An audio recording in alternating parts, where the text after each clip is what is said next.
तो दोस्तों स्वागत है आप सभी का हमारे चैनल स्टडी ओनली में। दोस्तों उत्तर प्रदेश SGPGI यानी कि Sanjay Gandhi post graduate institute of medical science में जो है सीधी भर्ती का नोटिफिकेशन जारी किया गया है, जिसको दोस्तों पोस्ट को अप्लाई ऑनलाइन करना है। और इसमें कई सारी पोस्ट हैं, जैसे कि दोस्तों इसमें नर्सिंग ऑफिसर पद के लिए वैकेंसी है, और रिसेप्शनिस्ट पद के लिए, और टेक्नीशियन जैसे पद, और बाकी कई सारे स्टेनोग्राफर अन्य पदों के लिए भर्ती का नोटिफिकेशन जारी किया गया है। तो दोस्तों इसमें बाकी क्राइटेरिया क्या रखा गया है, एज लिमिट क्या है, इसमें सैलरी आपको कितनी दी जाएगी, और साथ ही दोस्तों किस लेवल की पोस्ट है, और इसमें जो है आपका एजुकेशनल क्वालिफिकेशन क्या रखा गया है, और इसमें दोस्तों जो है फॉर्म कैसे आपको अप्लाई करना है, और इसकी फॉर्म की फीस क्या रखी गई है, संपूर्ण जानकारी हम आपको इस वीडियो में स्टेप बाय स्टेप बताएंगे। बस आप लोग हमारे साथ वीडियो के अंत तक बने रहिए। और हाँ दोस्तों, अगर हमारे चैनल पर नए हैं तो चैनल को सब्सक्राइब और वीडियो को लाइक जरूर कर लीजिए, और साथ ही बेल आइकन भी प्रेस कर लीजिए, ताकि ऐसे ही गवर्नमेंट एग्जाम की जो नोटिफिकेशन है वो सबसे पहले आप तक पहुँच जाए, जिससे कि आप उसका समय पर फॉर्म जो वो है अप्लाई कर सकें। तो आइए दोस्तों स्टार्ट करते हैं आज का वीडियो। तो दोस्तों रिक्रूटमेंट डिटेल्स एडवर्टाइजमेंट ये यहाँ पास दिया गया है दोस्तों, जिसको दोस्तों online application form are expected to be active soon and remain open till last week of April. ये बाकी दोस्तों इसके बारे में दिया गया है। Sanjay Gandhi post graduate institute, तो ये संजय गांधी के इसके इंस्टीट्यूट के बारे में बताया गया है। तो ये हमारे काम की चीज़ नहीं है, हम आगे देख लेते हैं जो अपने काम की चीज़ है। तो सबसे पहले यहाँ पास देख लेते हैं हम इसमें टेबल नंबर फर्स्ट में क्या दिए गए हैं। तो इसमें दिए गए हैं नेम ऑफ पोस्ट देख लेते हैं, नंबर ऑफ वैकेंट पोस्ट देख लेते हैं, पे मैट्रिक्स लेवल 7th पे CPC वगैरह, और ग्रुप कौन सा है वो देख लेते हैं। तो दोस्तों इसमें सबसे पहले नंबर पे जो पोस्ट है वो जूनियर इंजीनियर टेलीकॉम के लिए है। इसमें दोस्तों जो टोटल पद है वो एक पद है, वो भी SC कैटेगरी के लिए, लेवल 6 की यह पोस्ट है। फिर दोस्तों इसमें आगे कौन सी पोस्ट है, तो इसमें आगे जो पोस्ट रखी गई है वो है दोस्तों सीनियर एडमिनिस्ट्रेटिव असिस्टेंट की, जिसमें टोटल पदों की संख्या 40 रखी गई है, और यह लेवल 4 की पोस्ट है। फिर दोस्तों अगली पोस्ट है स्टेनोग्राफर की, जिसमें टोटल पदों की संख्या 84 यानी 84 रखी गई है, लेवल 4 की यह भी पोस्ट है। फिर दोस्तों रिसेप्शनिस्ट है, इसमें टोटल पदों की संख्या 19 है, जो लेवल 5 की पोस्ट है। उसके बाद दोस्तों नर्सिंग ऑफिसर, जिसमें दोस्तों टोटल पदों की संख्या 1426 रखी गई है, लेवल जो है वो 7 पद है। उसका दोस्तों परफ्यूशनिस्ट है, इसमें टोटल पदों की संख्या 5 रखी गई है, जो लेवल 6 की पोस्ट है। फिर दोस्तों टेक्नीशियन रेडियोलॉजी के लिए टोटल पदों की संख्या 15 है, लेवल 6 की यह भी पोस्ट है। फिर दोस्तों मेडिकल लैब टेक्नोलॉजिस्ट है, इसमें टोटल पदों की संख्या 21 है, जो लेवल 6 की पोस्ट है। उसके बाद दोस्तों इसमें आगे है टेक्नीशियन रेडियोग्राफी के लिए पोस्ट, जिसमें दोस्तों टोटल पदों की संख्या जो 8 रखी गई है। उसके बाद दोस्तों टेक्निकल असिस्टेंट न्यूरो ऑटोलॉजी के लिए है, इसमें टोटल पदों की संख्या 3 है, जो लेवल 6 के लिए पोस्ट है। फिर दोस्तों इसमें जूनियर फिजियोथेरेपिस्ट है, इसमें दोस्तों टोटल पदों की संख्या जो 3 है, लेवल 6 की यह भी पोस्ट है। फिर आगे दोस्तों जूनियर ऑक्यूपेशनल थेरेपिस्ट है, इसमें दोस्तों टोटल पदों की संख्या 3 रखी गई है, जो कि लेवल 6 की ही पोस्ट है। फिर दोस्तों न्यूक्लियर मेडिसिन टेक्नोलॉजिस्ट है, जिसमें टोटल पदों की संख्या 7 रखी गई है, और यह भी लेवल 5 की पोस्ट है। फिर दोस्तों टेक्नीशियन डायलिसिस के लिए है, इसमें टोटल पदों की संख्या 37 यानी 37 है, यह भी लेवल 5 की पोस्ट है। फिर अगली पोस्ट दोस्तों सैनिटरी इंस्पेक्टर ग्रेड फर्स्ट है, इसमें दोस्तों जो टोटल पद हैं वो 8 पद रखे गए हैं, यह भी लेवल 5 की पोस्ट है। फिर दोस्तों इसके बारे में जनरल इंस्ट्रक्शन ये दिया गया है। तो दोस्तों यह जो नोटिफिकेशन है ये आपको हमारे टेलीग्राम चैनल, जो कि हमारा टेलीग्राम चैनल है, जिसका लिंक आपको वीडियो के डिस्क्रिप्शन में मिल जाएगा, वहाँ से टेलीग्राम चैनल ज्वाइन करके आप यह नोटिफिकेशन पूरा पढ़ सकते हैं। बाकी दोस्तों मेन चीज़ हम आपको इसमें बता देते हैं। बाकी पूरा नोटिफिकेशन अगर पढ़ेंगे तो वीडियो काफ़ी लंबा हो जाएगा, तो आप लोग नोटिफिकेशन अगर आपको पढ़ना है तो आप पढ़ लीजिएगा। उसका दोस्तों इसमें एप्लीकेशन फ़ीस क्या रखी गई वो देख लेते हैं। तो इसमें जनरल वालों के लिए दोस्तों 1000 फीस रखी गई है, और साथ ही GST 180 रुपये, तो टोटल जो जनरल वालों की फ़ीस है वो 1180 रुपये होगा। उसका दोस्तों OBC EWS कैंडिडेट के लिए भी 1180 रुपये ही चार्ज रखा गया है। ST SC कैंडिडेट के लिए दोस्तों जो टोटल जो फीस रखी गई वो 708 रुपये रखा गया है। फिर दोस्तों इसमें आगे क्या है वो देख लेते हैं। तो रिजर्वेशन वगैरह के बारे में इसमें दिया गया है। उसके बाद दोस्तों इसमें आगे जो है एज क्राइटेरिया देख लेते हैं। इसमें एज लिमिट का एज क्राइटेरिया देख लेते हैं। तो जो फर्स्ट है कि receive date of age calculation recruitment of all the post mention in the above table 1 January 2024, 1 January in case in advertise release in between 1 January to 30 June, 1 July in advertise release between 1 July 31 to 31 December. As such 1 January 2024 the candidate has to have attend the age of 18 years and should not be more than, यानी कि जो आपकी age limit है दोस्तों 18 year minimum होनी चाहिए, और जो मैक्सिमम एज है वो 40 ईयर से ज़्यादा नहीं होनी चाहिए।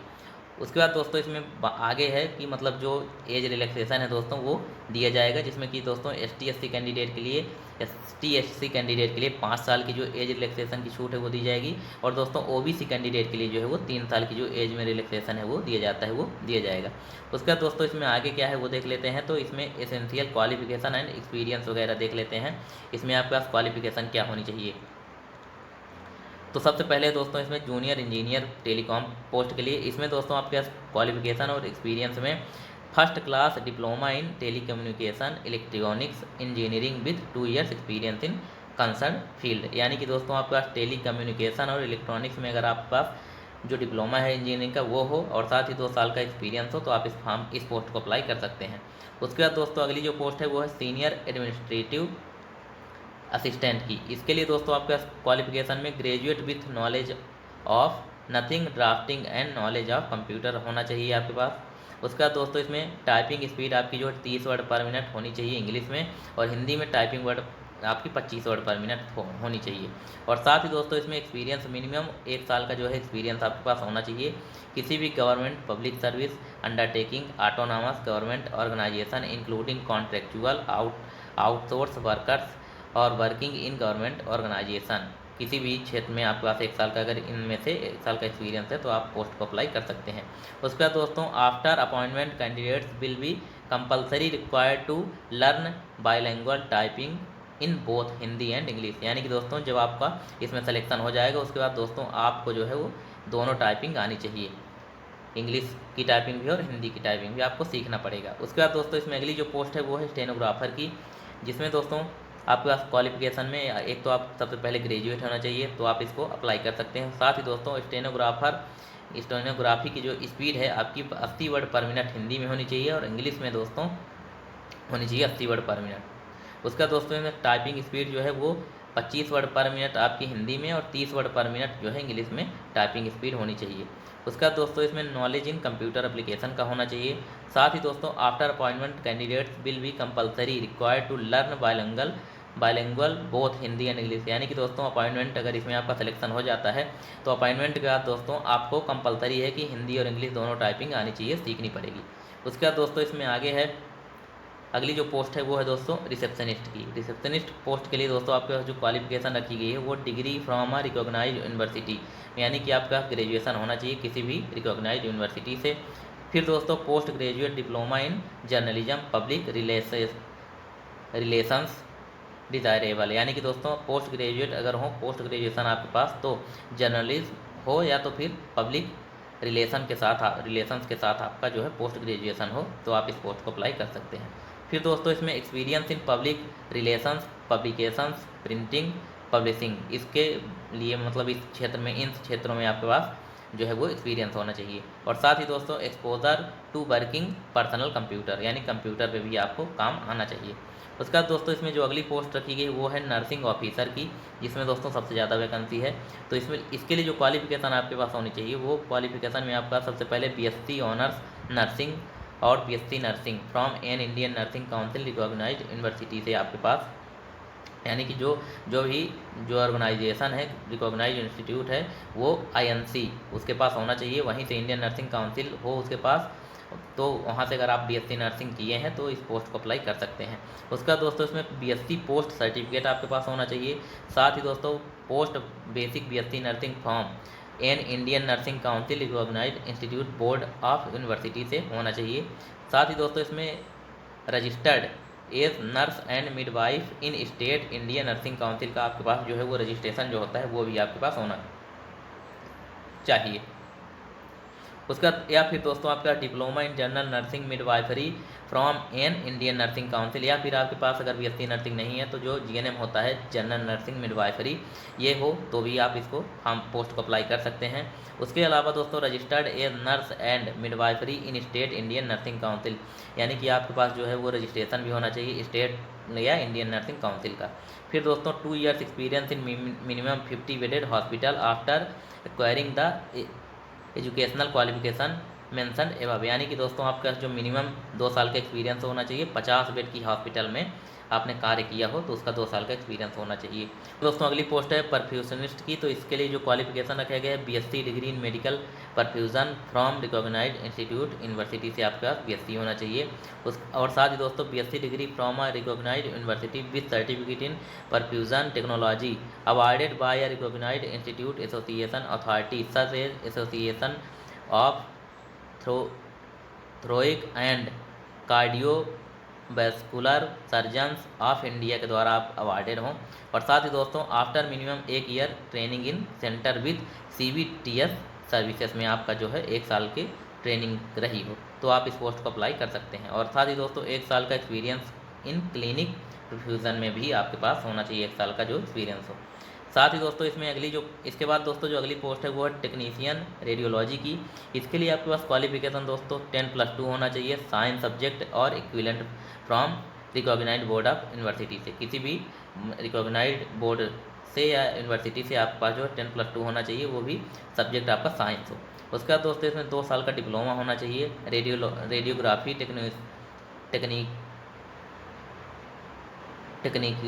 Technicians from a recognised institute से आपके पास रेडियोलॉजी में 2 साल का डिप्लोमा होना चाहिए।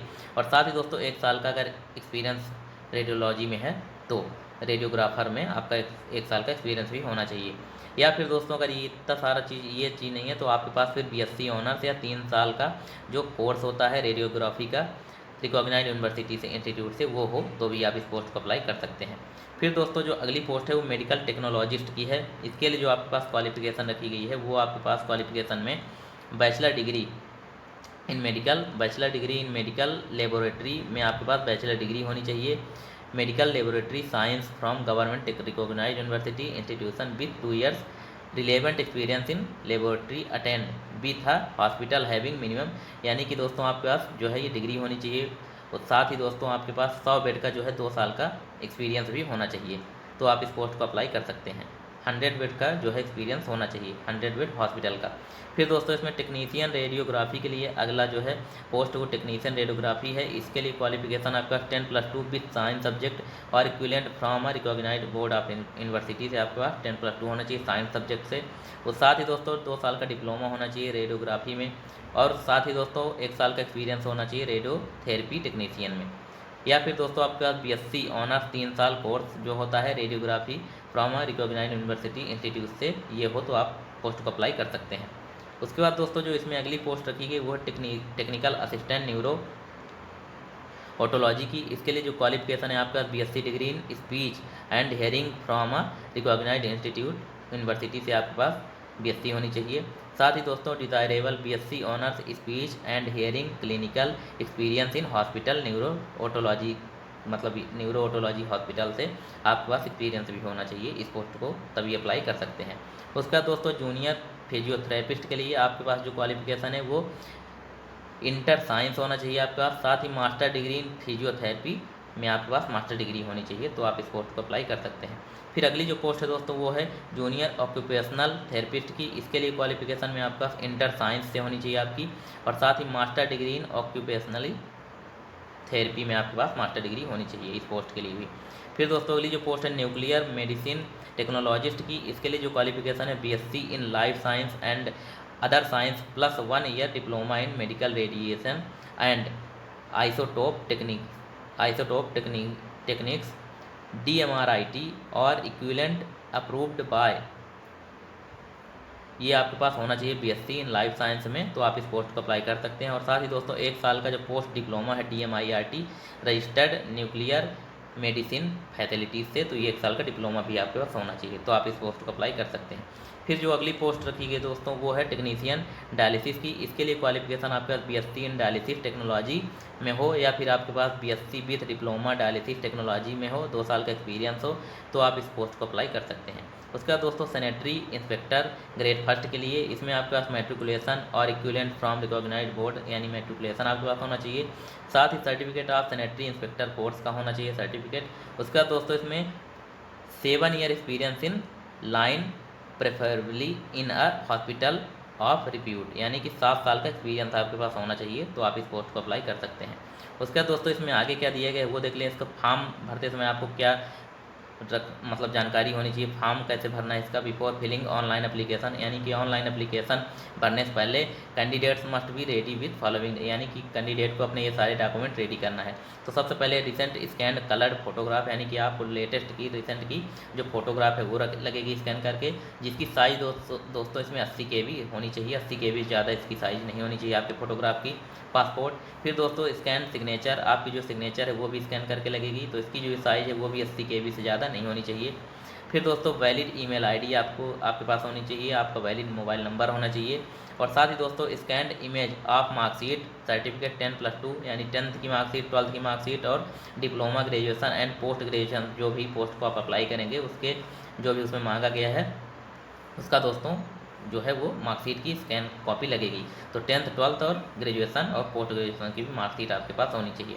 और उसके बाद दोस्तों scanned image caste certificate, caste certificate अगर आप OBC ST SC कैटेगरी से हैं तो कास्ट सर्टिफिकेट। उसके बाद दोस्तों सब कैटेगरी आपकी, फिर डोमेस्टिक सर्टिफिकेट आपका लगेगा, डोमिसाइल यानी निवास प्रमाण पत्र। तो ये सारी चीज़ें आपके पास होनी चाहिए। और साथ ही एक्सपीरियंस, अगर एक्सपीरियंस जैसे पोस्ट में मांगा गया है तो एक्सपीरियंस सर्टिफिकेट भी आपके पास होना चाहिए। बाकी दोस्तों इसमें बाकी स्टेप्स भी followed fill up the online application. तो इसका जो एप्लीकेशन ऑनलाइन फॉर्म कैसे अप्लाई करना है वो हम आपको अब बताएंगे कि इसका ऑनलाइन फॉर्म कैसे अप्लाई करना है स्टेप बाय स्टेप। तो आइए देखते हैं इसका फॉर्म कैसे अप्लाई करते हैं। गूगल क्रोम पे आना है, लैपटॉप में गूगल क्रोम आपको खोल लेना है। उसके बाद दोस्तों ये ऑफिशियल वेबसाइट जो हमने आपको वीडियो के डिस्क्रिप्शन में जिसका लिंक है उस पर आपको क्लिक करना है। क्लिक करेंगे आपके सामने ऐसा इंटरफेस खुल के आ जाएगा। उसके बाद दोस्तों इसमें देखिए यहाँ पास लिखा है click here registered new user, तो न्यू यूजर वाले ऊपर क्लिक करेंगे। और जो लोग ऑलरेडी रजिस्टर्ड कर चुके हैं, जिनके पास आईडी और पासवर्ड आ गया है, वो नीचे वाले ऑप्शन पे क्लिक करेंगे। तो हम बताएंगे आपको कि नया रजिस्ट्रेशन कैसे करना है। तो click here to register new वाले ऑप्शन पे क्लिक करना है। यहाँ क्लिक करने के बाद थोड़ी देर वेट करना पड़ेगा दोस्तों। ये 100 से जब हो जाएगा तो पूरा ओपन हो जाएगा। तो यहाँ पास क्लिक करने के बाद दोस्तों आपको क्या करना है कि ये देखिए ये जो आ गया, इसमें बताया जा रहा है कि registration form for ID password आपको मिलेगा। तो इसको आपको ऐसे क्रॉस कर देना है, या तो नीचे क्लोज का ऑप्शन है तो उस पर क्लिक कर देना है। उसका दोस्तों यहाँ आपको बाकी जानकारी दी जा रही, फिर आपको रजिस्ट्रेशन, यहाँ देखिए रजिस्ट्रेशन दिया जा रहा है। सबसे पहले दोस्तों आपको किस पोस्ट के लिए अप्लाई करना है, तो वो पोस्ट आपको यहाँ डालना है। आप जिस भी पोस्ट के लिए अप्लाई कर रहे हैं, जैसे मान लीजिए इसमें मैं रिसेप्शनिस्ट की पोस्ट के लिए अप्लाई कर रहा हूँ, तो आपको यहाँ पोस्ट अपनी क्लियर मतलब सेलेक्ट कर लेना है। उसके बाद दोस्तों आपको अपना पूरा नाम डाल देना है। उसका दोस्तों यहाँ आपको कैंडिडेट का नेम डालना है, और उसका दोस्तों आपको कैंडिडेट का मिडिल नेम भी डालना है आगे। फिर दोस्तों कैंडिडेट का अगर लास्ट नाम जो है लास्ट नेम वो भी डालना है। कैंडिडेट का लास्ट नेम डालने के बाद दोस्तों आपको अपने पिताजी का नाम डालना है, यानी फादर का नाम डालना है। उसके बाद यहाँ पास अगले वाले में मदर का नाम यानी माता जी का नाम डालना है। फिर दोस्तों यहाँ आपको अपनी DOB डालनी है। DOB डालने के बाद दोस्तों आपको अपना मोबाइल नंबर डालना है। उसका दोस्तों एक बार और कंफर्म मोबाइल नंबर डालना है। फिर दोस्तों आपको यहाँ पास अपनी ईमेल आईडी डालनी है, और यहाँ भी कंफर्म वही सेम ईमेल आईडी वो भी यहाँ डालनी है। ये तो आपको ये सारी अपनी जो जानकारी है वो भर देना है। यहाँ पास देखिए पोस्ट, फिर अपना नाम, फिर उसके बाद दोस्तों कैंडिडेट का मिडिल नेम यहाँ पास डालना है, उसके बाद कैंडिडेट का लास्ट नेम, फिर दोस्तों अपने पिताजी का नाम, यहाँ माता जी का नाम, यहाँ आपकी DOB डेट ऑफ बर्थ। उसके बाद दोस्तों अपना मोबाइल नंबर डाल देना है यहाँ। उसके बाद फिर से अगेन वही मोबाइल नंबर डालना है, और यहाँ पास अपनी जीमेल आईडी डालनी है, फिर से सेम जीमेल आईडी यहाँ भी डालनी है कन्फर्म ईमेल आईडी पे। उसका दोस्तों यहाँ पास आपको कैप्चा डाल देना है। कैप्चा डालने के बाद दोस्तों आपको आराम से कैप्चा जो दिया है एक एक वर्ड देख के आपको डालना है। उसका दोस्तों कैप्चा डालने के बाद देखिए आपके सामने ये जो रीवेरीफाई का जो ऑप्शन है इस पर आपको क्लिक कर देना है। जैसे आप इस पर क्लिक करेंगे यहाँ पास देखिए आपकी जो डिटेल है वो सभी आ गई। तो यहाँ आपको इन वाले बॉक्स पे जो साइड में है इसको सभी पे क्लिक कर देना है। एक एक बॉक्स पे आपको क्लिक करते जाना है, सभी बॉक्स ब्लू हो जाएंगे। सारे बॉक्स को आपको एक एक करके क्लिक कर देना है दोस्तों। जैसे आप क्लिक कर देंगे देखिए आपके सामने सबमिट वाला जो बटन है, सबमिट का जो ऑप्शन है इस पर आपको क्लिक कर देना है। ऑप्शन क्लिक करेंगे उसके बाद दोस्तों यहाँ पास ओके वाले ऑप्शन पे क्लिक करना है। अगर आपको कुछ चेंज वगैरह करना है तो क्लोज करके फिर से आप जाके चेंज कर सकते हैं। यहाँ कुछ नहीं चेंज करना है इसलिए ओके वाले ऑप्शन पे क्लिक कर देते हैं।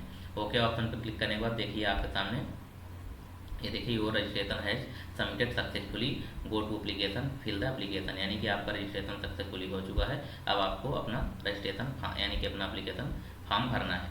उसके बाद दोस्तों आपको यहाँ पास देखिए, जैसे ही आप एप्लीकेशन सबमिट कर देंगे तो आपको इस पेज का अगर रखना है तो आप एक फ़ोटो मोबाइल पर खींच सकते हैं, जिससे कि आपकी ये एप्लीकेशन नंबर आपके पास रहे, रजिस्ट्रेशन नंबर, तो लॉगिन करने में आपको आसानी होगी अगर आप अभी आगे नहीं करना चाहते। और अगर आपको आगे फिर से अप्लाई करते जाना है दोस्तों, तो गो टू एप्लीकेशन वाले ऑप्शन पे क्लिक कर देना है। जैसे ही आप इस पर क्लिक करेंगे थोड़ी देर आपको वेट करना पड़ेगा। उसके बाद दोस्तों थोड़ी देर वेट करने के बाद आपको यहाँ पास देखिए इस तरह से फिर से आ जाएगा, इसको आपको ऐसे क्रॉस कर देना है। और उसके बाद दोस्तों यहाँ सबसे पहले आ गई पर्सनल डिटेल आ गया है, जिसमें दोस्तों पर्सनल डिटेल में आपकी जो बाकी जानकारी आपने भर दिया था रजिस्ट्रेशन में वो दी गई है।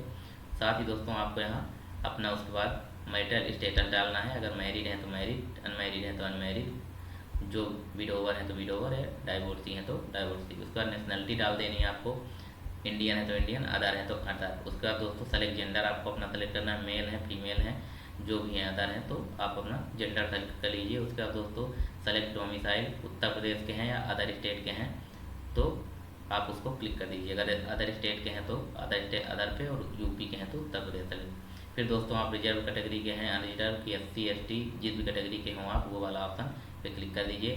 फिर दोस्तों आपकी सब कैटेगरी क्या है, person with disability, freedom fighter, ex serviceman जो भी हो तो इस पर क्लिक कर दीजिए, नहीं तो कुछ नहीं है तो नन वाले ऑप्शन पे क्लिक करना है। फिर दोस्तों आपका are you regular UP government employee अगर हैं तो यस करिए, नहीं है तो नो कर दीजिए। उसके बाद दोस्तों इसको सेव और नेक्स्ट पे आगे क्लिक कर देना है।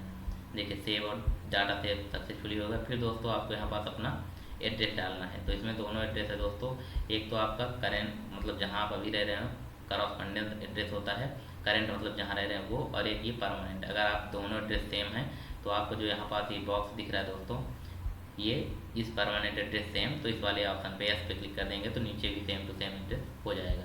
फिर दोस्तों यहाँ एड्रेस डाल देते हैं।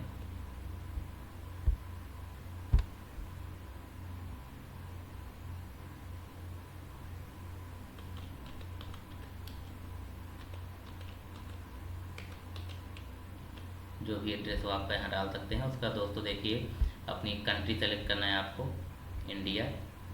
उसके बाद दोस्तों यहाँ पास आपको उसके बाद स्टेट सेलेक्ट करना है आपको, यहाँ जिस भी स्टेट से हो, अगर आप यूपी से हैं तो यूपी, बाकी अदर स्टेट से हैं तो अदर स्टेट भी डाल सकते हैं। यहाँ क्लिक करने के बाद अपना स्टेट सेलेक्ट करने के बाद आपको डिस्ट्रिक्ट सेलेक्ट करना है, जिस भी डिस्ट्रिक्ट से हो। उसके बाद दोस्तों यहाँ पिन कोड आपको सेलेक्ट करना है।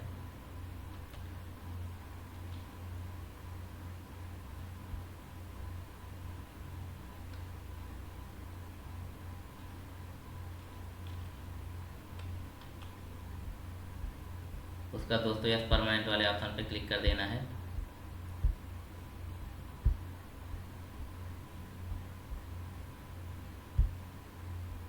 देखिए यस वाले ऑप्शन पे जैसे क्लिक करेंगे आपके सामने पूरा ये भी फिलअप हो जाएगा। उसके बाद दोस्तों आपको सेव और नेक्स्ट पे फिर से आपको क्लिक कर देना है। सेव नेक्स्ट करने के बाद ये जो थर्ड लाइन है दोस्तों, यहाँ भी आपको कुछ लिखना पड़ेगा, तो थर्ड लाइन पे भी आप लिख दीजिए यहाँ एक भी एड्रेस, पूरा तीनों लाइनों में एड्रेस कंप्लीट आपको लिखना है दोस्तों, बस। अब उसके बाद आपको सेव और नेक्स्ट वाले ऑप्शन पे क्लिक कर देना है।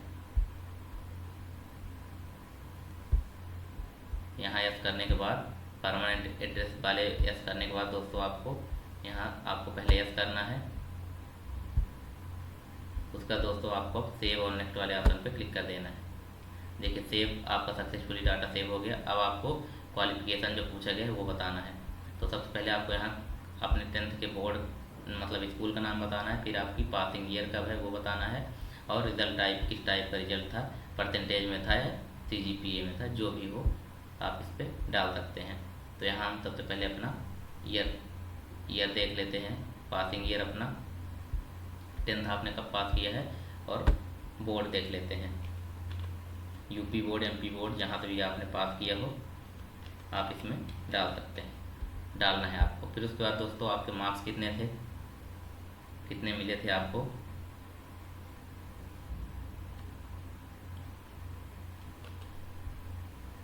और टोटल यहाँ पास आगे टोटल मार्क्स में कितने का पूर्णांक था वो डालना है। यहाँ परसेंटेज ऑटोमेटिक खुद ब खुद ले लेगा। फिर आपको दोस्तों 12th का जो 12th में क्वालिफिकेशन है, 12th में भी आपको बोर्ड का नाम डालना है, जिस भी बोर्ड से आपने विज्ञान दिया था। उसका दोस्तों आपकी जो सब्जेक्ट है मेजर वो डालना है, जो भी आपका सब्जेक्ट रहा हो, मैथ, बायो, जो भी रहा हो, तो वो क्लिक करना है मेजर सब्जेक्ट में। फिर आपने कब पास किया 12th तो उसको डालना है, ईयर, और उसके बाद दोस्तों सेलेक्ट रिजल्ट, आपका रिजल्ट परसेंटेज में था, CGPA में जो भी रहा हो तो आपके यहाँ डालना है। उसका दोस्तों टोटल मार्क्स कितने पाए हैं आपने वो डालना है, और साथ ही दोस्तों यहाँ पास आगे टोटल मार्क्स मतलब कितना मार्क्स का पूर्णांक कितने का था वो डालना है, और यहाँ परसेंटेज में देखेंगे तो खुद ब खुद परसेंटेज ले लेगा। फिर दोस्तों do you have diploma in graduation, आपके पास जो भी हो, ग्रेजुएशन है तो ग्रेजुएशन, डिप्लोमा है तो डिप्लोमा वाले ऑप्शन पे क्लिक कर देना है। फिर दोस्तों ग्रेजुएशन में क्लिक करने के बाद आपको इंस्टीट्यूट का नाम पूछेगा, आपने किस यूनिवर्सिटी से ग्रेजुएशन किया है, तो यहाँ अपनी यूनिवर्सिटी का नाम डाल देना है आपको, अपनी यूनिवर्सिटी का नाम डाल देना है, आपने जिस भी यूनिवर्सिटी से ग्रेजुएशन किया है। साथ ही दोस्तों नेम ऑफ कोर्स, आपने कोर्स क्या किया है तो उस कोर्स का नाम डालना है। उसके बाद दोस्तों आपने पासिंग यानी आपने ग्रेजुएशन कब पास किया है तो वो उसका ईयर डालना है, पासिंग ईयर। फिर दोस्तों रिजल्ट क्या रहा, पास है तो पास वाले ऑप्शन पे क्लिक कर देना है। उसके बाद दोस्तों do you have PG degree, यानी कि आपके पास PG का डिग्री डिप्लोमा हो तो आप इस पर क्लिक कर सकते हैं, PG डिप्लोमा, और PG डिप्लोमा हो तो फिर डू हैव एक्सपीरियंस हो, यानी कि आपके पास कुछ एक्सपीरियंस हो प्रिंटिंग पब्लिशिंग का तो आप यहाँ पास आप क्लिक कर सकते हैं। Do you have exposure working personal computer, अगर आपने वर्क किया है तो इस पर भी आप इस पर क्लिक कर दीजिए। उसका दोस्तों अदर क्वालिफिकेशन अगर आपके पास है कुछ तो उसको भी आप अदर क्वालिफिकेशन वाले ऑप्शन पे क्लिक करना है आपको।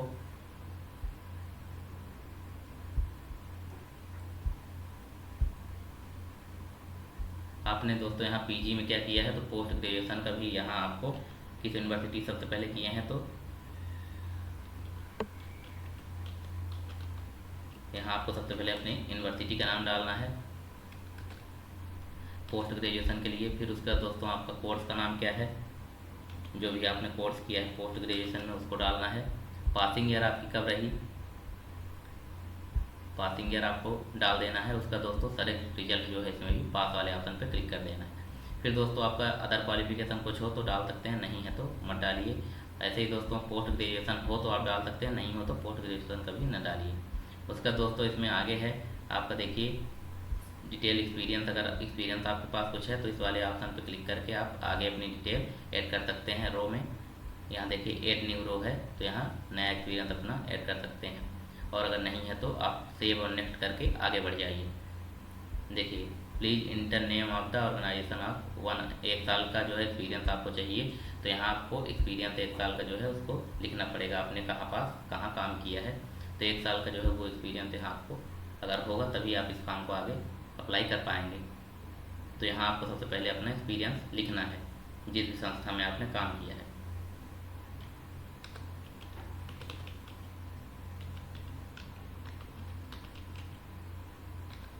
तो ये हमने लिख दिया एक्सपीरियंस।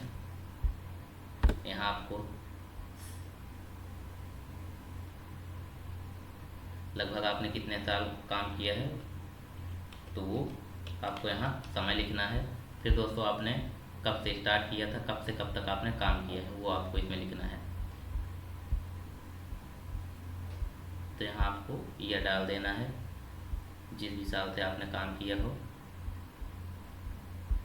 कब से आपने काम किया है स्टार्ट किया है वो डाल के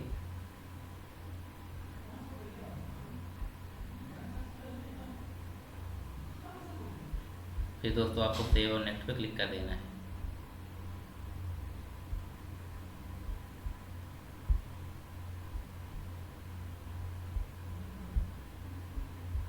देखिए यहाँ, और यहाँ दोस्तों आपने इंड कब, यहाँ आपको स्टार्ट ऑफ सर्विस आप कब किए हैं, उसके बाद यहाँ सर्विस का इंड कब हुआ है तो वो भी डेट यहाँ डालना है आपको। यहाँ आपने या सर्विस अभी कर रहे हैं, आपने इंड कब कर दिया है वो भी आपको यहाँ डालना है। इस वाले ऑप्शन पे आपको डाल देना है। 2 साल का आपके पास एक्सपीरियंस बनाया है तो 2 साल का जो टाइम पीरियड है वो यहाँ डाल देना है।